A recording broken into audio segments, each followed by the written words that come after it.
Նոր կտակարանի ներածություն։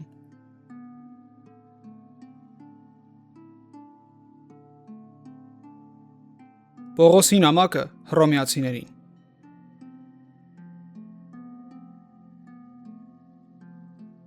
Ավետարանները մեզ պատմեցին Քրիստոսի կյանքի մասին։ Գործք առաքելոցը ցույց տվեց, թե ինչպես նրա ավետարանը տարածվեց աշխարհում։ Բայց մնում է մի կարևոր հարց. իսկ ինչ է իրենից ներկայացնում այդ ավետարանը։ Ինչ է նշանակում փրկություն։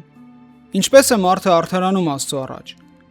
Որն է օրենքի, մեղքի եւ շնորհի հարաբերությունը։ Հռոմեացիներին ուղված նամակը հենց այս հարցերի պատասխանն է։ Սա պարզապես նամակ չէ։ Սա քրիստոնեական հավատքի ամենակարգավորված եւ խորքային բացատրություններից մեկն է։ Այստեղ Պողոս առաքյալը ներկայացնում է ավետարանը որպես ամբողջական համակարգ։ Մեղքից մինչև փրկություն, դատաստանից մինչև արդարացում եւ օրենքից մինչև շնորհ։ Այս տեսանյութում մենք կքննարկենք նամակի հեղինակությունը, ինչու է այն վստահելի, ում է ուղված, երբ եւ որտեղ է գրվել, եւ ինչու է հռոմեացիներին ուղված նամակը համարվում քրիստոնեական աստվածաբանության հիմքերից մեկը։ Իսկ մինչ այդ բաժանորդագրվեք ապոլոգիա կենտրոնալիքին, որպիսի բաց չթողնեք մեր հաջորդ տեսանյութերը։ Հեղինակը։ Հռոմեացիներին ուղված նամակը վաղ եկեղեցու եւ նոր կտակարանյան գիտության մեջ անբաժանորեն կապված է Պողոս առաքյալի անվան հետ։ Եթե ավետարաններում մենք տեսնում ենք Քրիստոսի կյանքի եւ գործի պատմական վկայությունը, ապա Պողոսի նամակներում բացվում է այդ նույն ավետարանի խորքային աստվածաբանական իմաստը։ Եվ հենց հռոմեացիներին ուղված նամակը համարվում է նրա մտածողության առավել համակարգված եւ ամբողջական արտահայտությունը։ Պողոսը կամ Սողոսը ծնվել է Կիլիկիայի Տարսոն քաղաքում, հելենիստական մշակույթի ազդեցության ներքո, սակայն եղել է խիստ հրեական կրթությամբ մարդ, փարիսեցիական ավանդության մեջ դաստիարակված։ Նա սովորել է օրենքը, խորապես ճանաչել է հին կտակարանը եւ ինչպես վկայում է նոր կտակարանը, սկզբում հանդես է եկել որպես քրիստոնյաների հալածիչ։ Սակայն նրա կյանքի շրջադարձային պահը Դամասկոսի ճանապարհին տեղի ունեցած հանդիպումն էր հարուցյալ Քրիստոսի հետ, որը արմատապես փոխեց նրա աշխարհայացքը։ Այս փորձառությունից հետո Պողոսը դարձավ ավետարանի ամենաակտիվ քարոզիչներից մեկը, հատկապես հեթանոսական աշխարհում։ Նրա միսիոներական ճանապարհորդությունները տարածվեցին Փոքր Ասիայից մինչև Հունաստան եւ վերջապես հասան հռոմեական կայսրության կենտրոն։ Սակայն Պողոսի ծառայությունը միայն քարոզչությունը չէր։ Նա նաեւ մեկնիչ էր։ Այն մարդը, որը հասկացավ եւ բացատրեց, թե ինչ է նշանակում Քրիստոսի մահն ու հարությունը մարդկության համար։ Հռոմեացիներին ուղված նամակում մենք տեսնում ենք Պողոսի մտածողության հասուն փուլը։ Այստեղ նա չի արձագանքում միայն կոնկրետ խնդիրների, ինչպես որոշ այլ նամակներում, այլ ներկայացնում է ավետարանը որպես ամբողջական ուսմունք։ Մեղքը, օրենքը, շնորհը, արդարացումը, հավատը, Իսրայելի դերը եւ փրկության համամարտկային բնույթը։ Այս բոլոր թեմաները այստեղ կապվում են մեկ միասնական տրամաբանության մեջ։ Պողոսի գրական ոճը այս նամակում միաժամանակ թե խիստ տրամաբանական է եւ թե խորապես անձնական։ Նա կառուցում է իր միտքը քայլ առ քայլ, հաճախ օգտագործելով հարց ու պատասխանի ձև, հակադրություններ եւ աստվածաբանական եզրահանգումներ։ Բայց այս ամենի հիմքում ոչ թե միայն սառը փիլիսոփայություն կա, այլ անձնական հավատքի փորձառություն։ Պողոսը չի գրում որպես արտաքին դիտորդ, այլ գրում է որպես մարդ, որը անձամբ անցել է մեղքից դեպի շնորհ, օրենքից դեպի ազատություն։ Պողոսի հեղինակությունը հռոմեացիների նամակի վերաբերյալ հաստատված է ինչպես ներքին, այնպես էլ արտաքին վկայություններով։ Նամակի սկզբում նա բացահայտ ներկայացնում է իրեն, եւ վաղ եկեղեցին այն առանց կասկածի ընդունել է որպես Պողոսի գործ։ Բացի այդ, նամակի աստվածաբանական լեզուն, թեմատիկ շրջանակը եւ գրական ոճը լիովին համընկնում են Պողոսի մյուս նամակների հետ։ Այսպիսով, հռոմեացիներին ուղված նամակի հեղինակը ներկայացում է որպես բացառիկ համադրություն։ Հրեական ավանդության գիտակ, հելենիստական աշխարհի մարդ, առաքելական քարոզիչ եւ քրիստոնեական ուսմունքի խորագույն մեկնիչ։ Եվ հենց այս համադրությունն է, որ հռոմեացիներին ուղված նամակը դարձնում է ոչ միայն նամակ, այլ ամբողջական աստվածաբանական հենք, որի վրա կառուցվել է քրիստոնեական մտածողության մեծ մասը։ Վավերականությունը։ Հռոմեացիներին ուղված նամակը նոր կտակարանի այն գրքերից է, որի վավերականությունը գրեթե անվիճելի է, թե ավանդական եկեղեցական եւ թե ժամանակակից քննադատական գիտության շրջանակում։ Այն համարվում է Պողոսյան անվիճելի նամակներից մեկը։ Այս վստահությունը հիմնվում է 3 հիմնական շեշտադրմամբ. ներքին վկայությունը, վաղ եկեղեցու հաստատումը եւ պատմական ու տրամաբանական համապատասխանությունը։ Նամակը սկսվում է բացահայտ հեղինակային հայտարարությամբ։ Պողոսը ներկայացնում է իրեն որպես Հիսուս Քրիստոսի ծառա եւ առաքյալ։ Սակայն սա միայն ձևական հայտարարություն չէ։ Ամբողջ նամակի ընթացքում մենք տեսնում ենք Պողոսին բնորոշ մտածողությունը։ Տրամաբանական եւ աստիճանական կառուցվածք, հարց ու պատասխանի ձև, օրենքի եւ շնորհի հակադրություն, հավատով արդարացման գաղափարը եւ 5 կտակարանի խորը իմացությունը։ Այս բոլոր հատկանիշները լիովին համընկնում են Պողոսի մյուս նամակների հետ։ Նույն լեզվական եւ աստվածաբանական ձայնը դժվար է վերագրել այլ հեղինակի։ Բացի այդ, նամակում կան կոնկրետ անձնական հիշատակություններ, ճանապարհորդական ծրագրեր, Հռոմ գնալու ցանկություն, Երուսաղեմ ուղևորվելու պատրաստություն, որոնք այն դնում են իրական պատմական իրավիճակի մեջ։ Վաղ եկեղեցին հռոմեացիներին ուղված նամակը առանց որևէ կասկածի ընդունել է որպես Պողոսի գրություն։ Պողոսի եւ Պետրոսի աշակերտ Կղեմես հռոմեացին արդեն առաջին դարի վերջում իր գրություններում արտացոլում է Պողոսյան մտածողությունը։ Իրինեոս Լիոնացին երկրորդ դարում բացահայտ կերպով մեջբերում է հռոմեացիների նամակից որպես հեղինակավոր աղբյուր, որի հեղինակը Պողոսն է։ Նույն կերպ Օրիգենեսը եւ այլ հայրեր եւս այս նամակը օգտագործում են որպես կանոնական եւ վստահելի վկայություն, որպես Պողոսի գրություն։ Կարևոր է նաեւ այն հանգամանքը, որ այս վկայությունները գալիս են տարբեր աշխարհագրական կենտրոններից՝ Հռոմ, Գալիա, Ալեքսանդրիա։ Այս անկախ հաստատումները ցույց են տալիս, որ նամակի հեղինակությունն ու վավերականությունը վաղ եւ համընդհանուր էին։ Հռոմեացիներին ուղված նամակը լիովին տեղավորվում է Պողոսի կյանքի հայտնի պատմության մեջ։ Այն արտացոլում է մի փուլ, երբ Պողոսը դեռ չի հասել Հռոմ, բայց ծրագրում է գնալ այնտեղ եւ արդեն ունի զարգացած աստվածաբանական համակարգ։ Նամակում հիշատակվում են կոնկրետ անձինք եւ իրավիճակներ, օրինակ Ֆիբեն եւ տարբեր եկեղեցական համայնքներ, որոնք ցույց են տալիս իրական հաղորդակցություն եւ ոչ թե տեսական ստեղծագործություն։ Բացի այդ, նամակի բովանդակությունը չափազանց խորը ու պահանջկոտ է, որպեսզի այն լինի ուշ ժամանակների պարզ ընդօրինակություն։ Եթե որևէ մեկը փորձեր հետագայում գրել Պողոսի անունից, առավել հավանական կլիներ ստեղծել ավելի պարզ եւ քարոզչական տեքստ, այլ ոչ թե այսպիսի խիստ կառուցվածք ունեցող աստվածաբանական աշխատություն։ Հետաքրքիր է, որ նույնիսկ ժամանակակից նոր կտակարանյան քննադատական գիտության մեջ հռոմեացիների նամակը համարվում է Պողոսի իսկական գրություններից մեկը։ Սա հազվադեպ համընկնում է ավանդական եւ քննադատական դիրքորոշումների միջև։ Այսպիսով, հռոմեացիների նամակի վավերականությունը հիմնվում է Պողոսի ինքնահայտարարության եւ ոճական ամբողջականության վրա,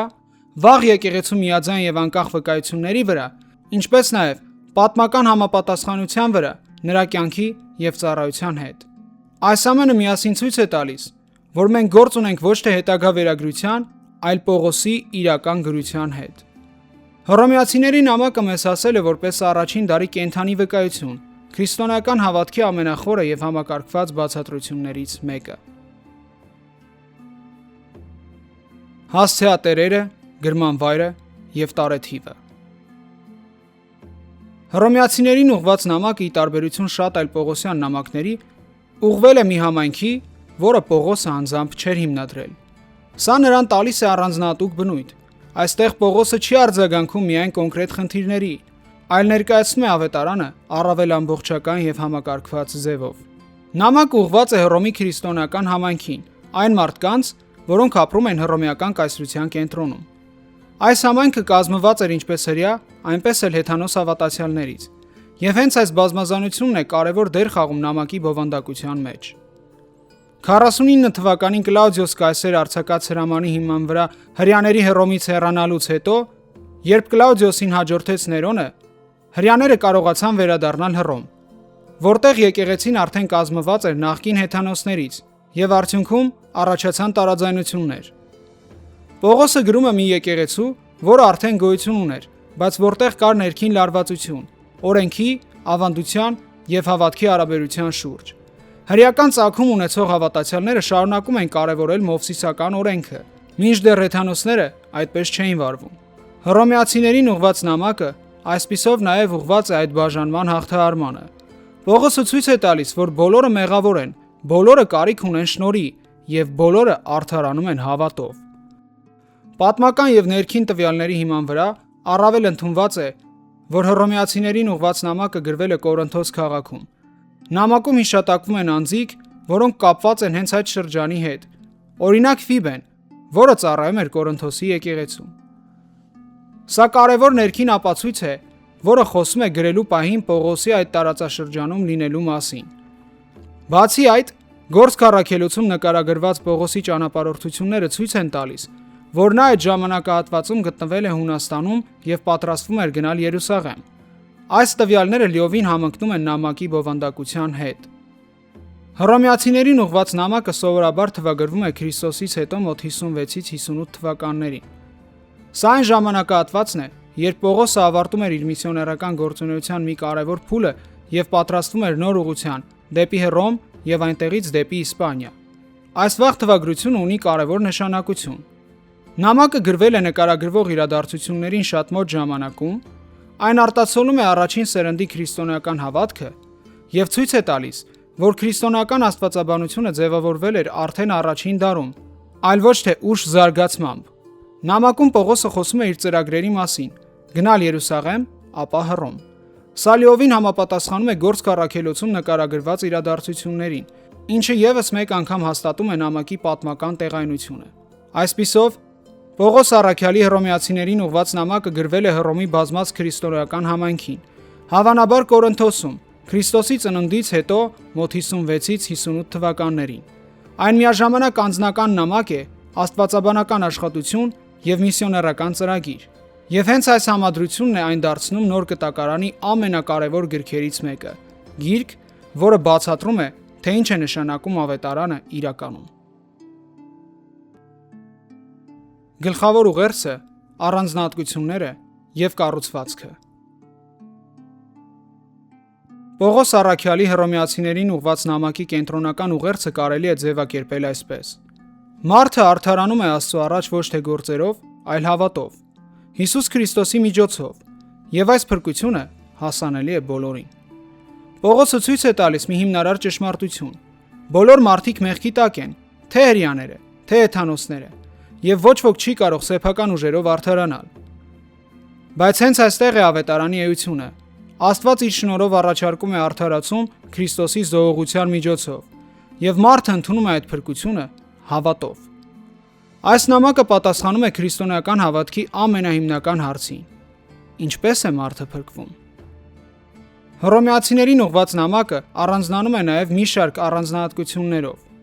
Հռոմեացիների նամակը նոր կտակարանի գրքերից ամենակարգավորված եւ տրամաբանական նամակն է։ Պողոսը քայլ առ քայլ կառուցում է իր միտքը մեղքից դեպի արդարացում, ապա դեպի սրբացում եւ վերջապես դեպի փառք։ Նամակի հիմքում ընկած է այս աստվածաբանական կառուցվածքը։ Մարդը մեղքի տակ է, Աստված տալիս է շնորհ եւ մարդը արդարանում է հավատով։ Սա քրիստոնեական փրկաբանության սիրտն է։ Պողոսը նաև քննարկում է ամենաբարդ հարցերից մեկը. եթե կա շնորհ, ապա ինչ դեր ունի օրենքը։ Նա ցույց է տալիս, որ օրենքը բացահայտում է մեղքը, բայց չի կարող փրկել, իսկ փրկությունը գալիս է միայն Հիսուս Քրիստոսի միջոցով։ Հռոմեացիներին ուղված նամակը հստակ ասում է նաև, որ Աստծո փրկությունը սահմանափակված չէ մեկ ազգով։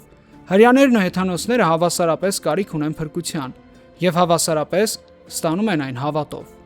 Նամակի վերջին հատվածները ցույց են տալիս, որ աստվածաբանությունը տեսություն չէ։ Արդարացված մարդը կոչված է ապրել նոր կյանքով, սիրո, խոնարհության եւ ծառայության մեջ։ Ըստ կառուցվածքի, Պողոս առաքյալի հռոմեացիներին ուղված նամակը կարելի է բաժանել 3 մասի։ Առաջին՝ մարդկության մեղավոր վիճակը, Աստծո դատաստանը, հավատով արդարացումը, Աբրահամի օրինակը եւ խաղաղությունը Աստծո հետ։ Այս հատվածում Պողոսը ցույց է տալիս խնդիրը եւ դրա լուծումը։ Մարդը մեղքի տակ է, բայց կարող է արդարանալ հավատով առանց օրենքի գործերի։ Մաս 2. Մեղքից ազատությունը, օրենքի սահմանափակումները, հոգով կյանքը, տառապանքը եւ փառքը եւ Իսրայելի դերը փրկության մեջ։ Այս հատվածում Պողոսը բացատրում է, թե ինչ է նշանակում ապրել որպես արդարացված մարդ եւ ինչպես է Աստծո փրկության ծրագիրը ներառում թե Իսրայելին եւ թե էթանոսներին։ Մաս 3. Նոր կյանքի էթիկան, սեր եւ ծառայություն, իշխանությունների նկատմամբ վերաբերմունք, թույլ եւ զորեղ հավատացյալների հարցը եւ վերջնական ողջույնները։ Այս հատվածում աստվածաբանությունը դառնում է կյանք։ Պողոսը ցույց է տալիս, թե ինչպես պետք է ապրել առօրյայում, եկեղեցում եւ հասարակության մեջ։ Ամփոփելով, Պողոս առաքյալի հռոմեացիներին ուղված նամակը մեզ տալիս է քրիստոնեական հավատքի հիմքը։ Այն բացատրում է, թե ինչու է մարդը կորած, ինչպես է Աստված փրկում նրան եւ ինչպիսի կյանք է սկսվում այդ փրկությունից հետո։ Սա գիրք է, որը ոչ միայն բացատրում է ավետարանը, այլ նաեւ ձևավորում է այն հասկանալու ճիշտ ձևը։ Եվ եթե այս նամակի ուղերձը ընդունվում է, ապա մարդը այլևս չի փորձում արդարանալ իր ուժերով, այլ ապրում է Աստծո շնորհով, հավատով։